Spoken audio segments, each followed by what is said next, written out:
Imagine being 13 years old and deciding to take on the entire British Empire. Most teenagers worry about school exams or fitting in with friends, but in the remote hills of northeast India, a young Naga girl named Gaidinliu was already leading armed rebellions, commanding guerrilla fighters, and becoming a legend that would inspire generations. This is the extraordinary story of Rani Gaidinliu, the teenage rebel queen who defied an empire and paid the ultimate price for freedom. Our story begins in 1915 in a small village called Longkao in present-day Manipur. Gaidinliu was born into the Rongmei Naga tribe, a people with ancient traditions and a fierce independent spirit. But this wasn't just any ordinary birth.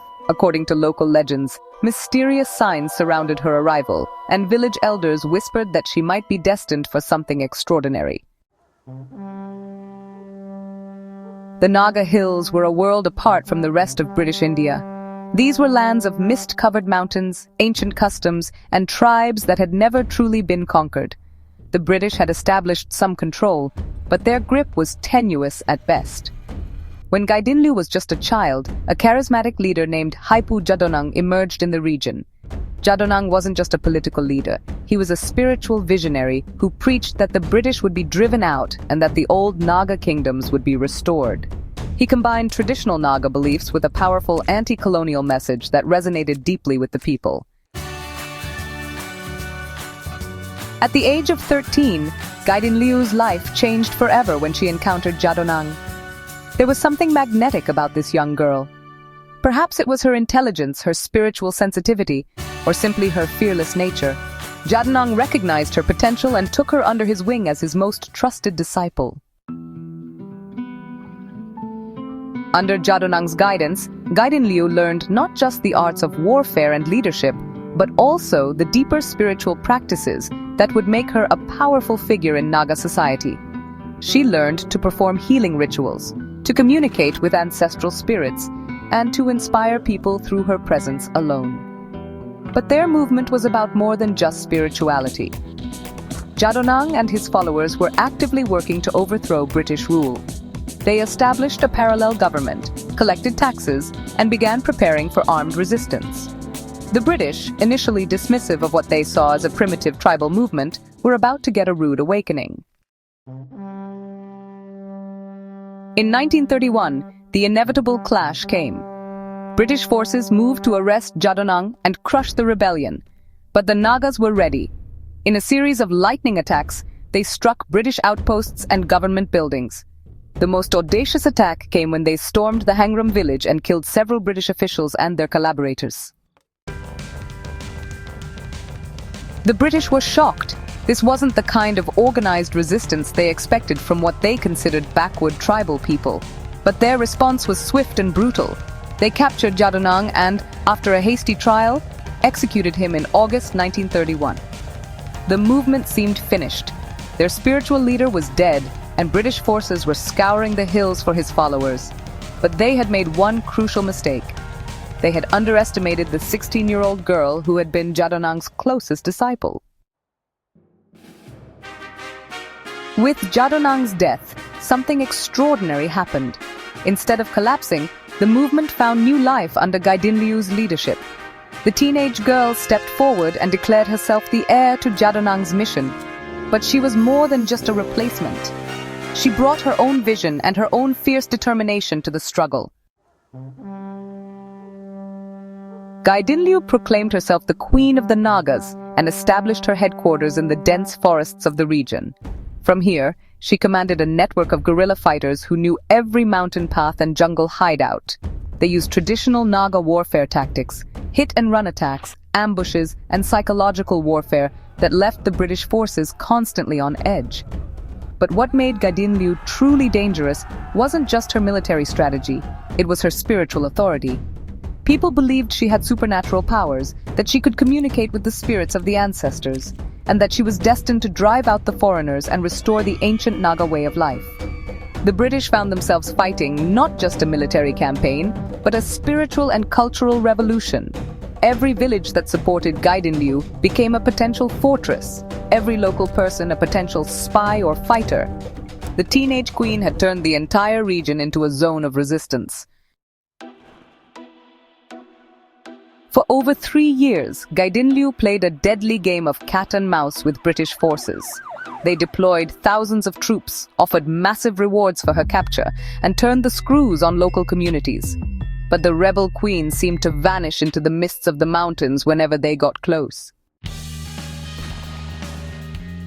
Stories of her exploits spread far beyond the Naga hills. Some said she could make herself invisible, and others believed she could control the weather. The British, dismissed these as mere superstition, but they just couldn't ignore the very real damage her forces were causing to their administration. The breakthrough for the British, well, it came through betrayal. In October 1932, acting on information from local informants, a large British force surrounded Gaidinliu's hideout in the village of Pulomi. After a fierce battle, the 19-year-old rebel queen was finally captured. The British had finally caught their teenage nemesis, but they faced a real dilemma. Executing her would just make her a martyr and could even spark greater unrest. So, instead, they decided on a punishment that they thought would be even more effective. They would simply make her disappear. Gaidinliu was sentenced to life imprisonment and taken far from her homeland to jails in distant parts of India. For the next 14 years, she would be held in various prisons, totally cut off from her people and her cause. The British hoped that out of sight would mean out of mind, and that the rebellion would fade without its charismatic leader. But honestly, they were wrong. Even in prison, Gaidinliu became a symbol of resistance. Stories of the teenage rebel queen spread throughout India, inspiring other freedom fighters and keeping the flame of Naga independence alive. The story takes an interesting turn when we learn that Gaidinliu's plight came to the attention of none other than Jawaharlal Nehru, who would later become India's first Prime Minister. Nehru was deeply moved by her story and began referring to her as Rani, meaning queen, a title that stuck for the rest of her life. When India gained independence in 1947, one of the new government's first acts was to release Rani Gaidinliu from prison. After 14 years of imprisonment, she was finally free to return to her beloved Naga hills. She was 32 years old, still young, but no longer the teenager who had defied an empire. But well, freedom brought new challenges. The world had changed dramatically during her imprisonment. India was now independent, but the Naga people still struggled for their own autonomy. Gaidinliu found herself in a complex political situation where the enemy was no longer clear-cut. Rani Gaidinliu spent the remaining decades of her life working for Naga rights and cultural preservation, but through political rather than military means. She established schools, worked to preserve traditional practices, and continued to be revered as a spiritual leader by her people. The Indian government, recognizing her contribution to the freedom struggle, honored her with several awards, including the Padma Bhushan, one of India's highest civilian honors. But for many Nagas, she remained something more than just a freedom fighter. She was a living link to their proud past and their hopes for the future. She passed away in 1993 at the age of 78, having lived to see the end of the colonial era and the beginning of a new chapter in Naga history. Her funeral was attended by thousands, and her legacy continues to inspire people across Northeast India and beyond. What makes Rani Gaidinliu's story so remarkable isn't just that she led a rebellion at 13, though that alone would be extraordinary. It's the way she embodied the complex intersection of tradition and resistance, spirituality and politics, local identity and broader freedom struggles. Her story challenges our assumptions about leadership, about the role of young people in social movements, and about the diverse ways that people resist oppression. She wasn't fighting for abstract political principles. She was fighting for her people's right to exist on their own terms, to practice their own culture, and to determine their own destiny. In today's world, where we often hear about young activists and their impact on global movements, Rani Gaidinliu's story reminds us that youth activism isn't new.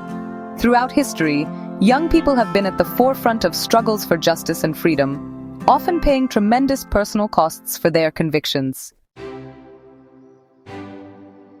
Rani Gaidinliu's story is ultimately one of courage, sacrifice, and the unbreakable human spirit.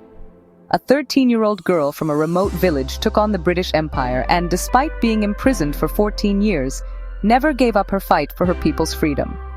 Her legacy lives on in the schools she established, in the cultural traditions she helped preserve, and in the inspiration she continues to provide to new generations of activists and freedom fighters. She proved that age is no barrier to making history, and that sometimes the most powerful revolutions begin with a single person's refusal to accept injustice. The next time you hear someone say that young people can't change the world, remember Rani Gaidinliu, the teenage rebel queen who took on an empire and won her place in history.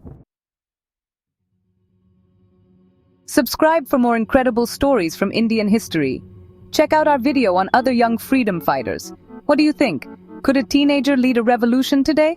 Let us know in the comments.